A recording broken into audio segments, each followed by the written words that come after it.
सर्वश्रेष्ठ गिने जाते हैं। यदि यदि कहीं पंगत बैठाई जाए तो उसमें ब्राह्मण शरीर के साधु को बैठा के पहले भोजन दिया जाता है, साधु में भी। तो हमसे तो फिर एक्सपेक्टेशन ज्यादा बढ़ गई ना। अब ये अंग्रेजी की पुस्तकें या हिंदी की पुस्तकें पढ़ के खाली इससे हमारा गुजारा नहीं होगा, ये मुझे शंकराचार्य जी, स्वामी स्वरूपानंद सरस्वती जी ने बोला। अभी तो उनका शरीर नहीं है, अभी तो वो पूरे हो गए, 102 104 वर्ष के होके पूरे हुए थे।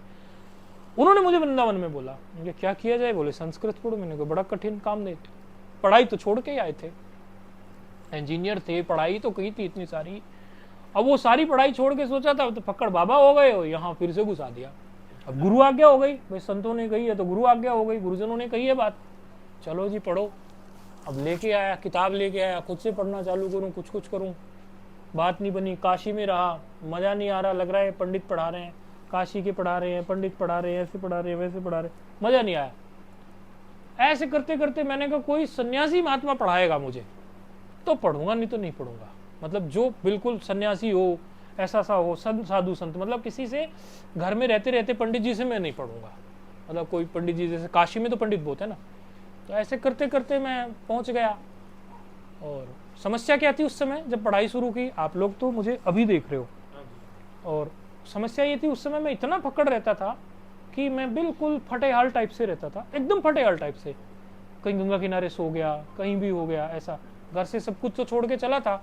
मैंने कहा सुख सुविधाएं तो छोड़ के चला ही हूँ, खुद की गाड़ी बेच के ही चलाऊं, गाड़ी तो थी मेरे पास। अरे एसी कमरा तो मैं छोड़ के चला हूँ, एसी ऑफिस तो मैं छोड़ के चला हूँ, नौकरी तो मैं छोड़ के चला हूँ, बढ़िया पैकेज छोड़ के चला हूँ।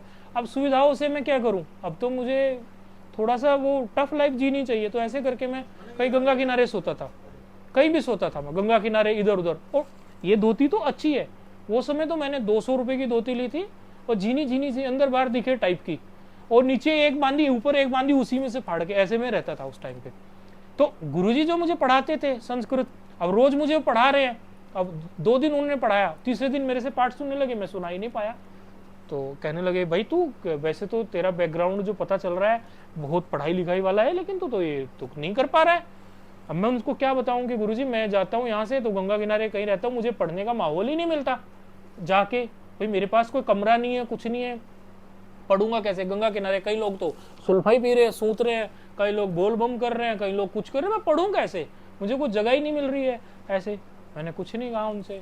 तो तीसरे दिन जब उन्होंने पूछा, मतलब बहुत उन्होंने मुझे डांटा, आम भाषा में कहूँ तो बेइज्जत कर दिया खूब डांटा उन्होंने मुझे लगा अरे याद क्यों नहीं हो रहा है। फिर मैं चौथे दिन मैं गंगा जी के किनारे सुबह मैं 2:44 या 52 मिनट 2:52 पे मेरी आंख खुलती थी रोज, पढ़ाई के समय पे मेरा नियमित था। आंख अभी भी वही खुलती है, लेकिन अभी थोड़ा यूं करके लेट जाता हूँ, लेकिन उस समय तो खड़ा ही होना पड़ता था मुझे।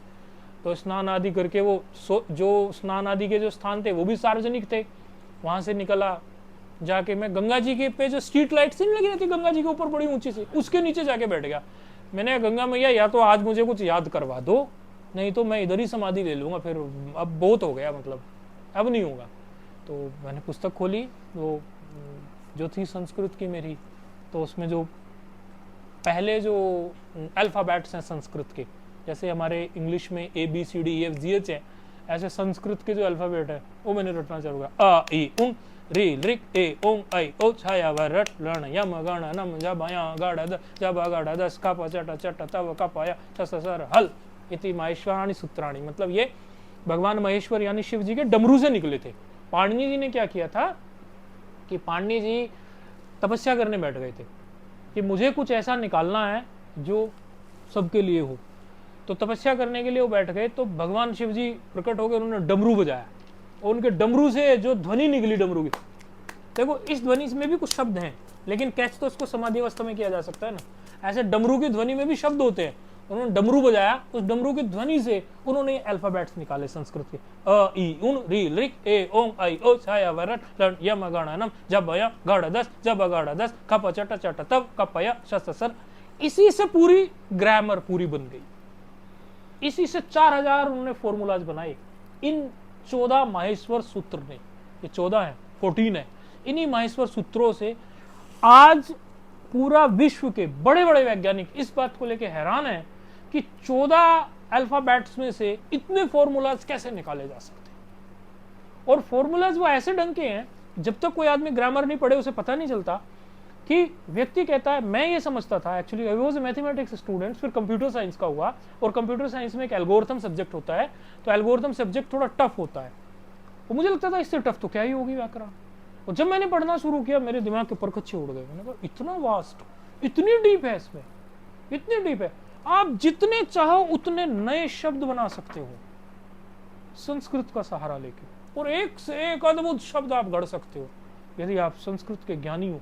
इसीलिए संस्कृत इतनी फ्लेक्सिबिलिटी देता है, इतनी फ्लेक्सिबिलिटी देता है कि आज भगवत गीता पर इतनी सारी टीकाएं हैं, लेकिन अभी भी बंद नहीं हो रही है, टीकाएं बनती जा रही है नई नई, क्योंकि एक ही शब्द के इतने प्रकार से अर्थ किए जा सकते हैं, इतने प्रकार से अर्थ किए जाते हैं, इतनी फ्लेक्सिबिलिटी संस्कृत देता है, गजब।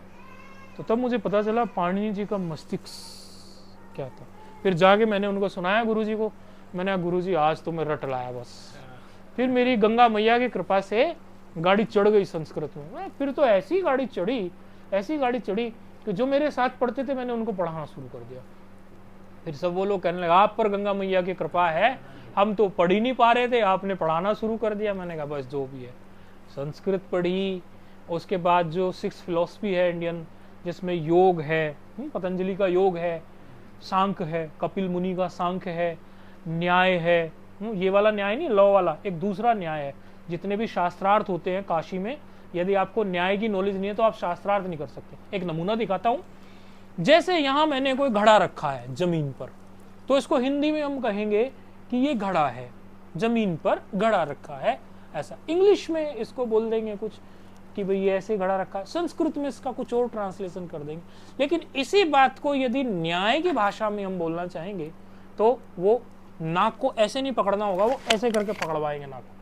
न्याय का मतलब ये होता है कि बुद्धि का एक्सट्रीम उपयोग करो, एक्सट्रीम, आपकी बुद्धि इस लेवल की चलेगी, उससे ऊपर कुछ और नहीं। तो न्याय का उपयोग करके इसको ऐसे बोलेंगे कि ऐसे बोलेंगे भूतले स्थिते घटा अवच्छेद, कि वो बात इतनी सी है कि जमीन पे घड़ा रखा है, केवल इतनी सी तो बात है, लेकिन वो बुद्धि को इस लेवल तक घुमाओ, इस लेवल तक घुमाओ। जैसे मैं आपको कहूँ एक मोटी भाषा की, इस पे चश्मा लगाया, तो मैं ये नहीं कहूँगा चश्मा लगाया, ऐसे घुमा के लाऊंगा, कमरे के अंदर स्थित गुप्ता जी पंखा ना हो के, झूमर ना हो के, और कपड़े भी ना हो के, ऐसे हो के जो उस पर लगाया, बहुत सारे ग्लासेस ना हो के चश्मा लगाया।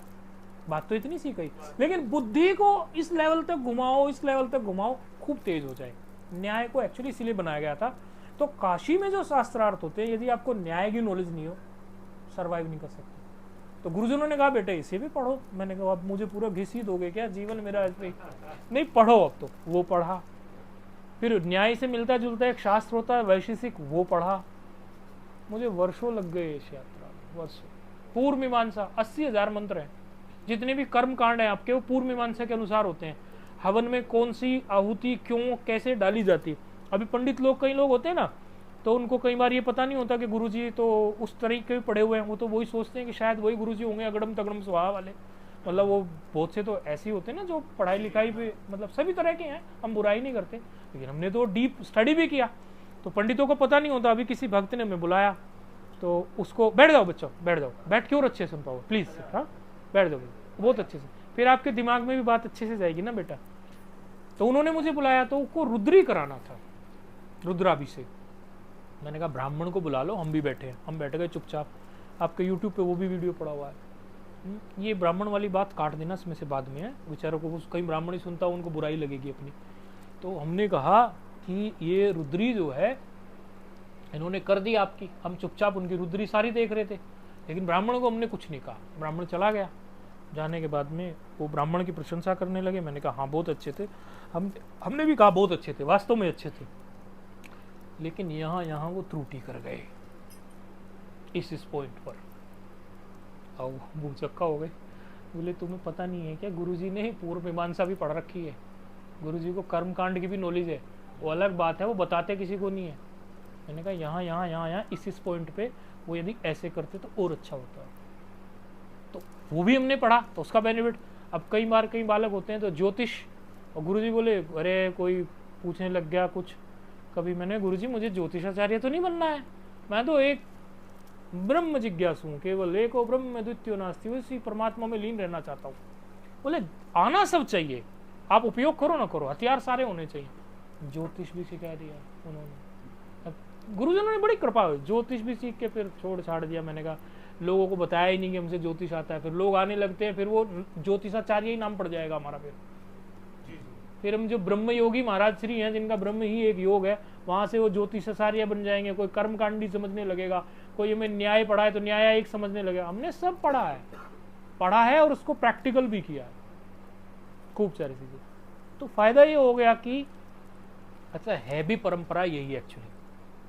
अभी तो देखो किसी को कुछ कह तो सकते नहीं, जो भगवान का नाम ले रहे संत हैं कुछ नहीं, लेकिन यदि आप आचार्य हैं, आचार्य मतलब गुरु हैं, यदि आप गुरु हैं तो यू शुड नो एवरीथिंग। यदि आपको नहीं पता तो आप गाइड कैसे करो?